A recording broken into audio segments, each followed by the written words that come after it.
Tapi saya tak berani cakap hal awal. Cakap belum lagi lah, tapi belajar untuk self study. Tulis, okey. Cakap kawan-kawan kat boleh, tapi tak ada dalam terbuka. Setelah itu khusus. Okey. Semua kena bahasa Inggeris. Astaghfirullahalazim. Tiba-tiba banyak kawan-kawan kita terpilih untuk bercakap dengan awam. Astaghfirullahalazim. Ketika itu bersih panjang. Okey. Ya Allah, kenapa aku pula? Tapi kerana saya boleh menulis, saya siapkan skrip. Saya skrip. Okay, silakan. We now invite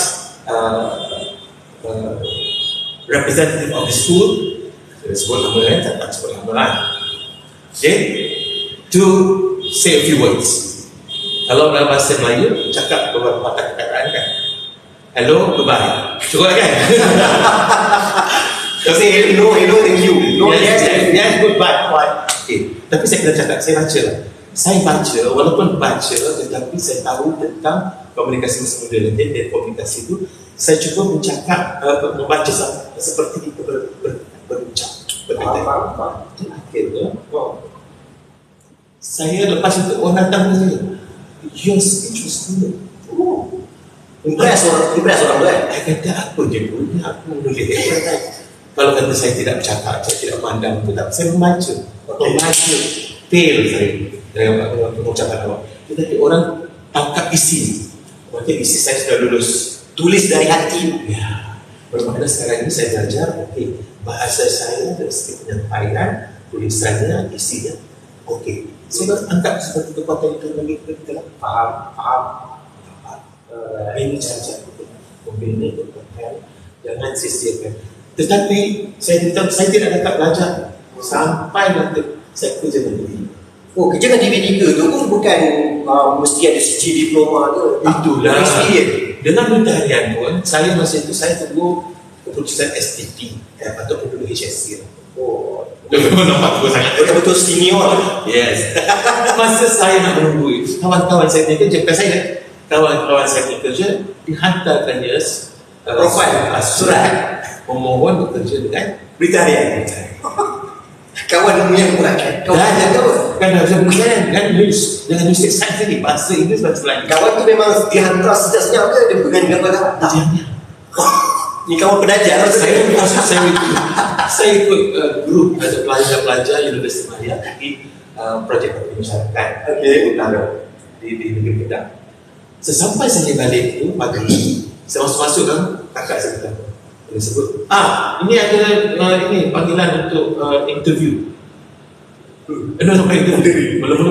Dia kata untuk ujian tulisan. Tulisan? Siapa bagi? Ni kata Universiti Sains dan Tarian bagi. Untuk apa ya? Minta. Dia kata pergi. Jadi saya tak pergi apa, saya pergi saya buat.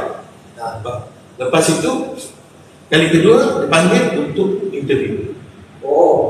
Terus dapat SPM ya. Ada SPM. Pergilah interview. Tapi English score kan? English score. Saya tak tahu lah. Tak tahu. SPM tak dapat. Tak dapat. SPM dah pernah. I enjoy it. I like it. Both languages are good. Alhamdulillah. No error. That's all. Pergi. Alhamdulillah. Ditanya soalan-soalan antara guru-guru besar yang mewawancara saya lah, kemudian Majid dan Adi Bahamin. Baik. Kalau tengok cerita Adi, ada. Dia itu zaman 80-an, dan dia sebab yang menyebut saya datang interview itu adalah pertanyaan, tapi tidak ada bahasa Inggeris dan bahasa Melayu saya di ujian saya. Keputusan kena tanya Nizal, tiba-tiba bahasa Inggeris dengan aku. Nizal, I saw your the result of your English test, and why didn't you apply for the state studies? NST Saya jawab dengan bahasa Inggeris juga ramai kan. Well, I did, but instead Britarian invited me, so I think that's the reason why pergi memilih Britarian. Dia panggil. Panggil lah, dia pergi lah. Tapi yang poin ialah Tuhan Tuhan beri kita ruang untuk belajar. Dia tak tunggu masuk universiti, Tak dia tunggu tak masuk sekolah. yes. Malahan lahir-lahir saya itu kita sudah belajar. Bukan kita dulu tidak berhenti bicara-bicara, tengok orang jalan, kita mulai Membasikkan. Enggak? Ini semua adalah kekuatan-kekuatan yang ada. Right, Banizal, kita dekat first half. Sebenarnya kita boleh sambung lagi banyak siri sebenarnya sebab pengalaman Banizal memang panjang gila cerita dia. Tapi kita nak fahamkan tentang first kita punya chapter iaitu persoalan who are you untuk adik-adik, untuk mak ayah, untuk cikgu-cikgu yang akan hadir dalam session kita 21 Oktober nanti. So ini first half dia, cerita dia. So the next nanti kita nak sambung dekat mungkin Banizal tak boleh sambung lagi, nanti kita akan tengok mungkin next live nanti, the next week punya live.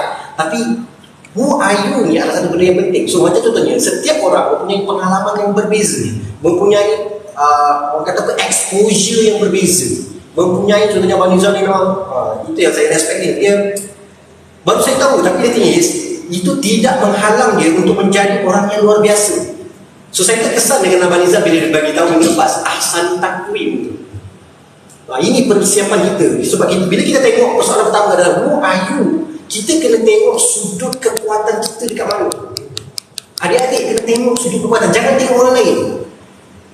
Sebab tu ISM sendiri daripada pihak polis ni dia tanya saya kan, kenapa anak-anak tak nak sambung belajar ni. So dia jadi macam big issue pada waktu sekarang ni, isu yang besar.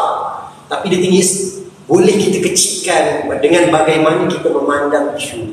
Okay, next nanti adalah, so first 2 jam nanti adalah berkenaan who are you. Kita akan selongkar habis-habisan, saya akan selongkar habis-habisan, then akan datang ke sesi yang kedua yang I am Ferrari. Yang ini yang Abang Nizal akan selongkarkan. Saya pilih dengan orang yang experience macam ni, dia nak juga Ferrari. Sebab apa So yang ni yang kita akan kupas. Kenapa Ferrari? Kenapa? What? 7 kenapa? Dia tadi 5W1H. So mesti ada big reason kenapa Ferrari itu. Yang ni yang kita nak bagi explanation, kita nak bagi detail dekat dari supaya you dapat satu bukaan yang luar biasa. Macam Nisa ni, saya tak tahu berapa 50, 60, 70. Saya fikir tak lama lagi saya 100. Tapi sebenarnya dia dah melepasi setengah abad dah, betul kan? So experience dia, Saya 6 di Sawarsa. Saya Mendekat. saya dah lama tak dengar perkataan itu. Masa waktu sekolah tu cikgu sastra. Itu bahasa kita. Harus berbangga. Alright. So the next chapter ataupun the next kita punya half ni adalah ini yang Abang Nizal akan bawakan. So persoalan pertama tadi itu sedikit sebanyak macam mana Abang Nizal go through. Saya boleh cerita saya, kalau saya cerita nanti dia akan sampai petang tak habis. Next slide. Who are you? Persoalan pertama, section pertama ataupun first half yang pertama adalah who are you. Tapi di second half adalah yang paling crucial, iaitu I am a Ferrari. So sebenarnya kenapa Abang Nizal Ferrari ini apa yang so special sangat Abang Ferrari? Kenapa tak dalam Lamborghini ke tak Pro 2 ke kan? Dia nak juga Ferrari. Okay, saya serahkan kepada Abang Nizal. Jawapannya ialah akan diselongkarkan pada hari ini. Yeah.